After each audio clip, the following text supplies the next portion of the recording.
নমস্কার, আমি সুমনা। আমার নতুন একটি ভিডিওতে তোমাদের সবাইকে স্বাগত জানাই। কেমন আছো তোমরা সবাই? আশা করি তোমরা সবাই খুব ভালো আছো। আর আমি ভালো নেই। গত ভিডিওটাতে তোমরা দেখেছো সকাল থেকে দুপুর পর্যন্ত কি করেছি না করেছি, এবং তাতেই আমি তোমাদেরকে বলেছি আমার কি হয়েছে। শরীর একদম এগুচ্ছে না। যত সময় বাড়ছে, যত সময় আরও গভীর হচ্ছে, এখন ঘড়িতে প্রায় ধরো 12:30 মতো বাজছে। যত সময় পেরোচ্ছে তত আমার শরীর আরও খারাপ হচ্ছে। তোমরা কয়েকদিন ধরে আমাকে বলছিলে, দিদি এরকম করতে থাকলে কিন্তু তোমার শরীর খারাপ হয়ে যাবে। তোমাদের কথাটাই কিন্তু একদম ঠিক হলো।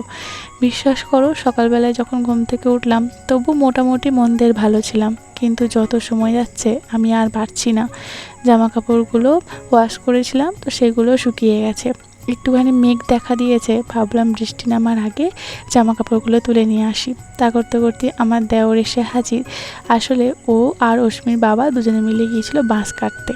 ওই যে তোমাদেরকে বলেছিলাম না যে আমাদের ছাদের বাঁশটা আর কি ভেঙে গেছে, তো সেটাও তারগুলো তো ঠিকঠাক করে দিয়েছিল গতকাল রাত্রে, কিন্তু ওই বাঁশগুলো না নষ্ট হয়ে গেছে। তাই বলছে যে বর্ষাকাল, বৃষ্টি আসবে যখন তখন তুমি টানা হেঁচড়া করে আর কি তুলবে। তো যেহেতু আর কি বাঁশগুলো নষ্ট হয়ে গেছে, আবার কবে ভেঙে যায়, তাই আর কি নতুন একটা বাঁশ নিয়ে এসেছে। আমাকে আমার দেওর এসে বলছে, তুমি বাঁশটা তোলো তো দিদি। আমি বাঁশটা তোলার অনেক চেষ্টা করলাম, কিন্তু বাঁশটা বীভৎস রকমভাবে ভারী ছিল। অনেক চেষ্টা করেও তুলতে পারিনি।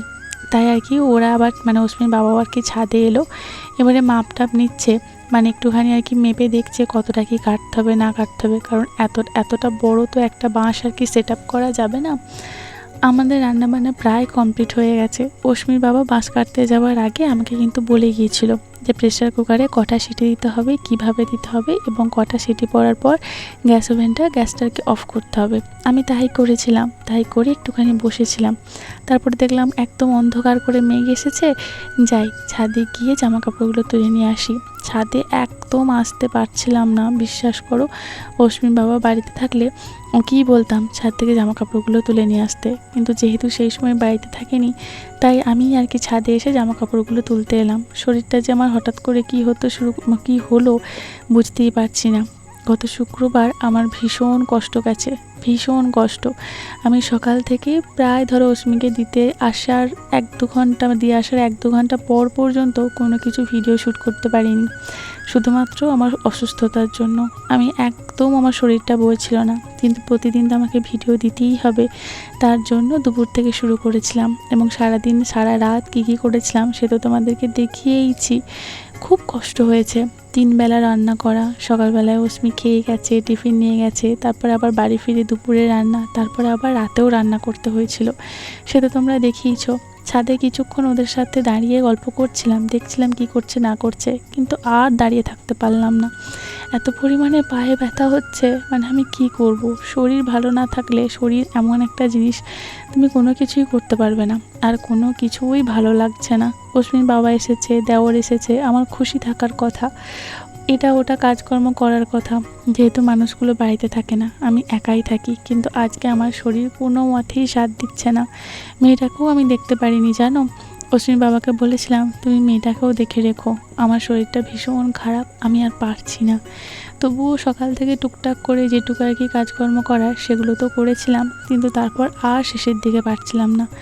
দুপুরবেলাতে কিছুই সেরকম মতো করে খাইনি। যা খাই তার 3 ভাগের 1 ভাগ খেতে পেরেছিলাম, তাও 3:30-র দিকে খেয়েছিলাম অশ্মির বাবার বকাবকিতে।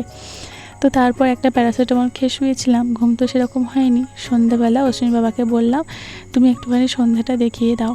তো ও পুরুষ মানুষ, সন্ধ্যে দেখাতে ও জানে, তবু আর কি বললাম শুকনো ফুলগুলো একটুখানি আর কি ঠাকুরের কাছ থেকে সরিয়ে নাও, একটুখানি ধূপ প্রদীপ জেলে দাও।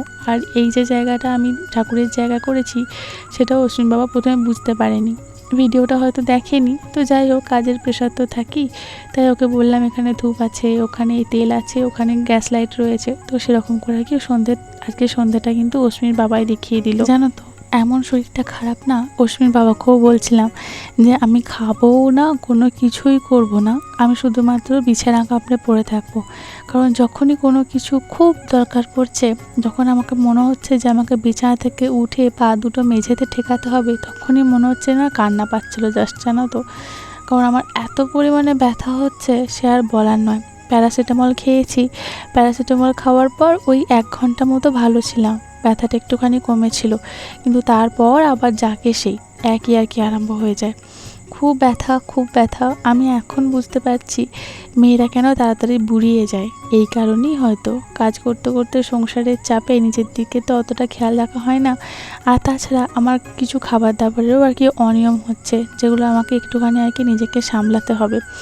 অশ্মির বাবা অশ্মির হাতে ধূপটা দিয়েছে তুলসী মঞ্চে দেওয়ার জন্য। এটা আমার ভীষণ ভয় লাগে, কতবার মানা করলাম দিও না, ওর হাতে দিও না, কিন্তু কে কার কথা শোনে। তো বললাম তুমি ওর সাথে যাও। সন্ধে হয়ে গেছে, দেখো আমি এখনও বিছানা থেকে উঠতে পারিনি। ভীষণ কষ্ট হচ্ছে, ভীষণ কষ্ট। মনে হচ্ছে না ফোনও দেখবো না, কোনো কিছু করব না, জাস্ট লাইট অফ করে ঘর অন্ধকার করে ঠান্ডা হাওয়া নিয়ে চুপচাপ শুয়ে থাকি। কারোর সাথে কথা বলতে ইচ্ছে করছে না, কোনো কিছু খেতে ইচ্ছে করছে না। তারপরে আবার অশ্মির বাবা জোরাজুরি করে উঠে এলাম। একটুখানি চা অশ্মির বাবাই বানিয়েছিল, আমি শুধুমাত্র একটুখানি চাটা ছেঁকে আর কি সবাইকে একটুখানি সার্ভ করছিলাম, এইটুকু। আমার দেওরের খুব খিদে পেয়ে গেছে, যেহেতু বাড়িতে অতিথি নারায়ণ বলাই চলে, যেহেতু দেওর আছে তো ওর যেহেতু খিদে পেয়ে গেছে, তো সেই জন্য ভাবছিলাম কি করে ওকে খেতে দেবো। অশ্মির বাবা বললো একটু ভালো করে মুড়ি মেখে দাও, তাই আর কি একটু ভালো করে মুড়ি মেখে দিচ্ছি ওদের সবাইকে। একটুখানি আলু সিদ্ধ দিয়েছিলাম, তার কারণ হচ্ছে আজকে না দুধ দিয়ে যেতে ভুলে গেছে, যে আর ভাই আর কি দুধ দিয়ে যায়, দুধ দিয়ে যেতে ভুলে গেছে, সেই জন্য একটা আলু সিদ্ধ আমি ভাত রান্না করার সময় দিয়েছিলাম, যে অশ্মি সন্ধ্যের দিকে খিদে পাবি, তাই ওকে ওই আলু সিদ্ধটা দিয়ে আমি ওকে মুড়ি খাইয়ে দিতে পারবো। সে আলু সিদ্ধটাই ছিল, আর তার সাথে একটুখানি শসা কুচিয়েছি, বেশ খানিকটা পেঁয়াজ কুচিয়েছি, আর তার মধ্যে দিয়েছিলাম চানাচুর। এই চানাচুরগুলো না একটু মিষ্টি চানাচুর, আর তার সাথে দিয়েছিলাম এই স্পেশাল একটা জিনিস, এটা হচ্ছে সেই সবজির একটা আচার পাওয়া যায় না, সেটা।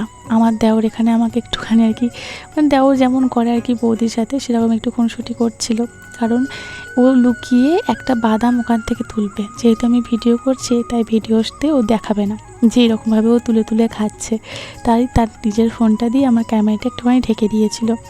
মুড়িটা আর এই সমস্ত চাটগুলো না একটু বেশি হয়ে গেছিলো, কিছুতেই এই জাম্বাটাটাতে আর কি ধরছিল না। তাই আমার দেওর বলে এরকম করে হবে না বৌদি, আমার ঘরে যে এই মুহূর্তে একটা বড় কড়াই রয়েছে, তো সেই কড়াইটাই আর কি আমাকে এনে দেয়। তো আমি মুড়িটা কিন্তু সেই কড়াইটাতেই ভালো করে মাখিয়ে দিয়েছিলাম। এই নিয়ে আমার দেওর এত হাসাহাসি করেছে, বলছে দিদি তুমি সবাইকে দেখিয়ে দিলে যে তুমি কড়াই করে মুড়ি মাখছো, সবাই কি ভাববে যে তোমার ঘরেতে কোনো কিছু জায়গা নেই মুড়ি মাখার আর কি বড় কোনো জায়গা। আমি বললাম কেউ কিছুই ভাববে না, বড় জায়গাগুলোতে জোড়া রয়েছে, এটা ওটা জিনিসপত্র রয়েছে, তাই হাতের কাছে যেটা পেয়েছি সেটা নিয়ে মাখছি। তবে হ্যাঁ, কড়াইটাতে আমরা মুড়ি খাবো না, কারণ কড়াইতে কোনো কিছু খেতে নেই, জাস্ট মুড়িটা এখানে মাখিয়ে আমি কিন্তু আবার জামবাটিতে তুলে নেব। তবে এখানে আমি কোনো কাঁচা লঙ্কা বা কোনো কিছু দিইনি, ঝাল জাতীয় জিনিস, যেহেতু অশ্মি খাবে। তবে অশ্মিরটা তুলে নেবার পর এখানে কিন্তু আমি দুটো জিনিস অ্যাড করব, একটা হচ্ছে কাঁচা লঙ্কা, আর একটা হলো ঝাল ঝাল সেই ডালমুখ বলে না সেরকম, মানে এত অসম্ভব খেতে, মানে তোমাদেরকে কি বলবো। বেশ অনেক দিন পর কিন্তু আমি এরকমভাবে মুড়ি মাখাচ্ছি, এরকম করে মুড়ি মাখানো তো আর হয়ই না, আসলে মুড়িটাই আর কি আমার খাওয়া হয় না। অশ্মির জন্য টিফিনে যেটা বানিয়ে দিই সেটাই আমি জলখাবারেতে খাই, নিজের জন্য আলাদা করে কোনো কিছু বানানো হয় না। আর সন্ধ্যের দিকে সেরকমভাবে মুড়ি আর খাওয়া হচ্ছে না, তো বহুদিন পর জানো তো, মানে শনিবার রবিবার এলেই যা মুড়ি খাওয়া হয়, বহুদিন পর আবার এরকম করে আর কি মুড়ি মাখাচ্ছি। মুড়ি মাখানোটা না খুব সুন্দর হয়েছিল, সবাই ভীষণ পছন্দ করেছিল। তবে জানো একটা জিনিস দিতে আমি ভুলে গিয়েছিলাম, সেটা হচ্ছে আমতেল। আমি আমতেল বানিয়েছি, কিন্তু একদম মানে বেমালুম ভুলে গেছি যে আমতেলটা দিতে হবে, কিন্তু তা সত্ত্বেও খুব সুন্দর খেতে হয়েছিল, যেহেতু আচারটা ছিল। এই যে কাঁচা লঙ্কাটা দিয়ে দিলাম, আর তার সাথে সে বলছিলাম না ঝাল ঝাল ডালমুখ যেটাকে বলে, এত সুন্দর এত সুন্দর, মানে মোটর কলাইগুলো আর কি। তো এতে অনেক ধরনের মশলা দিয়ে রয়েছে, একটা দোকানেতে পাওয়া যায় আমাদের লোকাল মার্কেটে, অশ্মি বাবা কিন্তু এর আগে বহুবার নিয়ে এসেছে। তবে এটা আমি অশ্মিকে বেশি খেতে দিই না, বলতে পারো অশ্মির জন্য আমারও আর কি খাওয়া হয় না, তো একটু লুকিয়ে রাখি, কারণ বিভৎস ঝাল, আর ঝালে হুহা করবে, কারণ এর মধ্যে না প্রচুর পরিমাণে লঙ্কা গুঁড়ো টাইপের কিছু মেশানো আছে, সেটা খাওয়া একদমই শরীরের জন্য ভালো নয়, কিন্তু মাঝে মাঝে খাওয়া যেতেই পারে। চলো তোমাদের সাথে কথা বলতে বলতে দেখো আমার মুড়ি মাখানো হয়ে গেছে। এবার এটাকে একটা জামবাটির মধ্যে আমি তুলে নেব, যে জামবাটিটা প্রথমে নিয়েছিলাম সেই জামবাটিটাতেই। দিনের বেলায় যে চিকেন ভাত সমস্ত কিছু রান্না হয়েছিল সেগুলো দিনের বেলাতেই কিন্তু শেষ হয়ে গিয়েছিল, রাত্রেবেলায় রান্না করতে হতো, কিন্তু আমার রান্না করার এক ফোঁটাও ক্ষমতা নেই। আমার বিছানা থেকেই উঠতে ইচ্ছে করছে না। অশ্বিন বাবাকে বলেছিলাম যা হোক কিছু একটা বানিয়ে নিও, তার কারণ ভাই রয়েছে। তো তারপর আর কি বলে কি না যে না কোনো কিছু বানাতে হবে না, রাত্রের দিকে ওরা ম্যানেজ করে নেবে। তাই রাত্রের দিকে ওরা ম্যানেজ করে নিয়েছিল, কিন্তু আমি কিন্তু কোনো কিছুই খাইনি জানো তো। প্রথমের দিকে অশ্মিকে একটু তুলে দিয়েছিলাম, সেটাই মহারানীকে খেতে দিলাম। কিন্তু বাবার কাকা এলে ওরা একটা এক্সট্রা লেজ গজিয়ে যায়, তো সেই লেজের আর কি মানে কাণ্ড উৎপাত সামলাতেই আমাদের দিন কেটে যায়। যদিও আজকে বাচ্চাটাকে অশ্মির বাবাই সামলেছে। আমি খাবো না করছিলাম, কিন্তু মুড়িটা এত সুন্দর করে মাখানো হয়েছে, তাই ওদের সাথে বসে একটুখানি মুড়ি খাচ্ছিলাম। তা করতে করতেই দেখো কারেন্ট চলে যায়। এই অন্ধকারের মধ্যে কী যে করা হয়। তো যেহেতু আর কি ভাইয়ের কাছে ফোন ছিল, তো ফোনের ফ্ল্যাশ লাইটটা জ্বালালো, আর অশ্মির বাবা গেল ঘরের ভেতর থেকে এমার্জেন্সি লাইটটা আর কি আনতে, চার্জার লাইটটা। তার পিছন অশ্মি জানিয়েও গেল। আমার দেওর বলছে, দিদি এটাও কিন্তু তোমার একটা ভিডিও ক্লিপ হয়ে গেল, মুড়ি খেতে খেতে কারেন্ট চলে গেছে। আমি বললাম হ্যাঁ ঠিকই বলেছো ভাই। আমরা যখন ছোট ছিলাম তখন মানে আমার বাবার বাড়ির কথা বলছি, বিয়ের আগের কথা বলছি, তখন কিন্তু জানো তো আমরা সন্ধেবেলা হলেই সবাই মিলে একসাথে একটা বড় জায়গাতে মুড়ি মাখিয়ে সবাই মিলে খেতাম। বিয়ের পর তো এই জিনিসটা আমি কোনোদিনও পাইনি, কিন্তু আবার যখন এই যে সবাই মিলে একসাথে বসে মুড়ি খাচ্ছি, আমার কিন্তু ভীষণ ভালো লাগছিল জানো তো, ভীষণ ভালো লাগছিল। তা করতে করতেই দেখো কারেন্ট চলে এলো। আর এইদিকে আমার মেয়েটা কিন্তু পুরো 5টা দিন ফোন ছাড়া থাকে, ফোন কিন্তু ও দেখেই না। আমার ফোন নিয়ে আমি ভিডিও করি, ফোন ও সবসময় ওর চোখের সামনেই থাকে, কিন্তু ওর মাইন্ড সেট আপ এমনই হয়ে গেছে আমার ফোন চোখের সামনে থাকলেও একবারের জন্য বলে না যে মা ফোন দেখবো।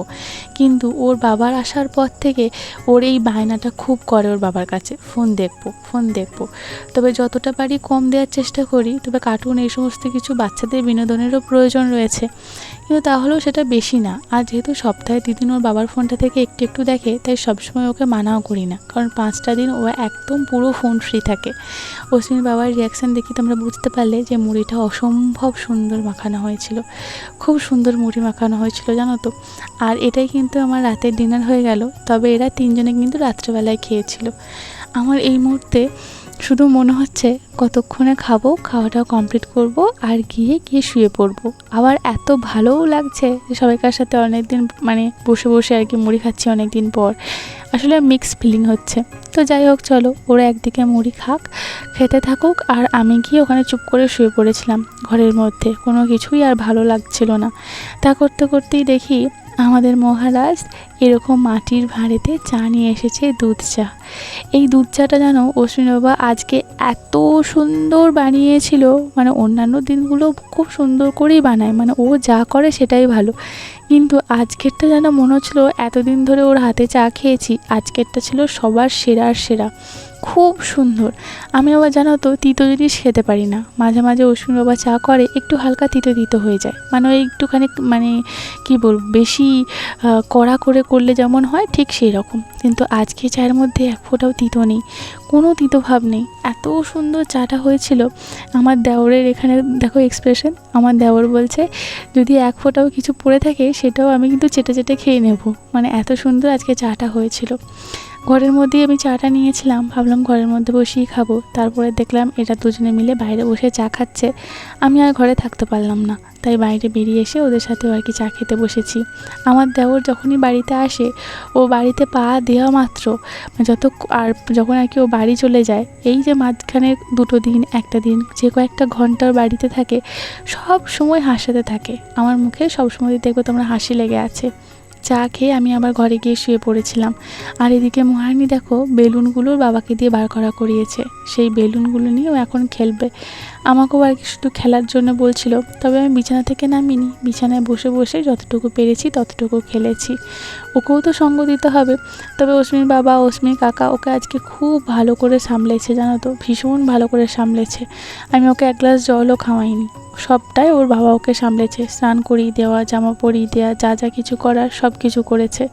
শরীরটা যে কেন হঠাৎ করে এরকম করে খারাপ হয়ে গেল বুঝতেই পারছি না। তারপরে আবার এত পরিমাণে ব্যথা, পায়ে ব্যথা না হয় ঠিক আছে, কিন্তু হাতে, কোমরে, পিঠে, পাঁজরে এই সমস্ত জায়গায় যে কেন ব্যথা হচ্ছে বুঝতে পারছি না। যাই হোক, আমার মেয়েটা তো আর অত কিছু বোঝে না, তাই আর কি এতক্ষণ ধরেই তো মানে সারাদিন ধরেই তো বলতে পারো কাকা বাবার কাছে আর কি ছিল, এখন মনে হয়েছে মায়ের সাথে একটুখানি খেলবে, তাই আর কি ওকে একটুখানি সঙ্গ দিচ্ছিলাম। আজকে জানো তো আমার ঘর দুয়ারের অবস্থা ভীষণ খারাপ। এখানে বালিশ ছড়ানো, বিছানার চাদর গোটানো, অনেক কিছু জামাকাপড় গোছ করার ভাঁজ করার আছে, সেগুলো সব চেয়ারে গা ধুয়ে বসে রয়েছে। আমি কিন্তু বিছানায় বসে রয়েছি, সেরকম কোনো কিছু কাজ করছি না, কিন্তু তা সত্ত্বেও আমি কিন্তু জানি যে আমার এই সমস্ত কাজগুলো রয়েছে, কিন্তু তা সত্ত্বেও একটা কিচ্ছু কাজ করতে পারিনি। এত শরীরটা খারাপ লাগছে। শরীর ভালো থাকলে তো তোমরা জানো যে আমি কত কাজ করি, এক্সট্রা কাজ করারও চেষ্টা করি, যদিও প্রত্যেক দিন সম্ভব হয়ে ওঠে না। কিন্তু শরীর হলো এমন একটা জিনিস, সে যদি ভালো থাকে তোমার সাথ দেয়, তুমি ভালো থাকবে, তোমার মনও ভালো থাকবে। কিন্তু সেই যদি সাথ ছেড়ে দেয়, তাহলে তোমার আর কোনো কিছুই ভালো লাগবে না। আজকে আর তোমাদের কমেন্টগুলো তোমরা যে কমেন্টগুলো আমাকে প্রতিদিন ধরে করে এসেছো, দিদি নিজের খেয়াল রেখো, নিজের যত্ন নাও, এত পরিশ্রম করো না। আজকে সকাল থেকে শুধুমাত্র তোমাদের কথাগুলোই মনে পড়ছে, যে তোমরা আমাকে এতবার করে মানা করেছো, নিষেধ করেছো, তা সত্ত্বেও তোমরা এটাই বলছিলে শরীর খারাপ হয়ে যাবে। অনেকে আবার বলেছো তুমি নিজের শরীরটাকে কি মেশিন মনে করো। আসলে কি বলো তো, আমি জানি না তোমরা কতটা কি বুঝতে পারো বা না পারো। আমার না কোনো অপশন নেই যে এই অপশন আছে আমি করব না বা আমাকে করতে হবে না। সত্যি করে বলতে আমার এই মুহূর্তে কোনো অপশন নেই। আমাকে এইরকমভাবেই আমাকে দিনগুলো কাটাতে হবে। কিভাবে কি করব আমি জানি না। অশ্মির বাবা আবার বলছিল তোমার মাকে ফোন করে ডাকো, কারণ অশ্মির বাবা তো সোমবার হলেই চলে যাবে। আবার সোমবার থেকে তো তোমরা জানো আমার আবার ভোর থেকে উঠে যুদ্ধ শুরু হবে। কিন্তু এই সময় যেহেতু চাষবাসের কাজ চলছে, আমি আমার মাকে কোনো দিনই বলতে পারি না যে তুমি এসো, কারণ এই সময়টা প্রত্যেক বাড়িতে কাজের সময়। কারণ চাষ শুরু হয়েছে, বুঝতেই পারছো। যারা গ্রামের মানুষ বা আমার লোকালের মানুষ আছো, তারা নিশ্চয়ই বুঝতে পারছো আমি কি বলতে চেয়েছি। একটুখানি চুপ করে শুয়েছিলাম, তার মধ্যেই দেখি আমার পায়ের তলায় এইভাবে সুড়সুড়ি দিচ্ছে। কি বলি বলো তো, দেখছে যে মা শুধু বিছানাতে শুয়েই রয়েছে, তাই মাকে একটুখানি হাসি খুশি খেলার মধ্যে দিয়ে মাকে একটু ভালো করার চেষ্টা আর কি, যাতে মা আর কি একটু উঠে বসে, একটু কথা বলে বা একটু স্বাভাবিক নর্মাল লাইফ আর কি কাটায়, যেভাবে প্রত্যেক দিন থাকে। কিন্তু ওকে আমি কী করে বোঝাই যে আমার এত কষ্ট হচ্ছে শরীরটায়। যাই হোক, ওকে তো সেই সমস্ত কোনো কিছু বলতে পারবো না। তবে যদিও আমি যখন এরকমভাবে একটুখানি চিৎকার চেঁচামেচি করছিলাম, চিৎকার চেঁচামেচি বলতে আমার যে কষ্ট হচ্ছিলো এটা বলছিলাম, তখন আবার অশ্বিন বাবা খুব করে এসেছিলো, এসে আবার বলছিল ওর কাছে যেতে। কিন্তু কিছুতেই মহারানী আমার যাবে না। এই যে গাড়িটা, তোমরা অনেকেই বলেছো যে গাড়িটাকে অন্য জায়গায় সরিয়ে দিতে, কারণ এটাতে তো অশ্মি এখন আর চাপে না। আমি কোনো কিছুই সরাতে পারবো না গো। এই যে দেখো এখন কালি সাজতে ইচ্ছে হয়েছে। এই সমস্ত খেলনাগুলো ও যে কখন নিয়ে খেলে, কখন নিয়ে যে খেলে না, ও নিজেই জানে না।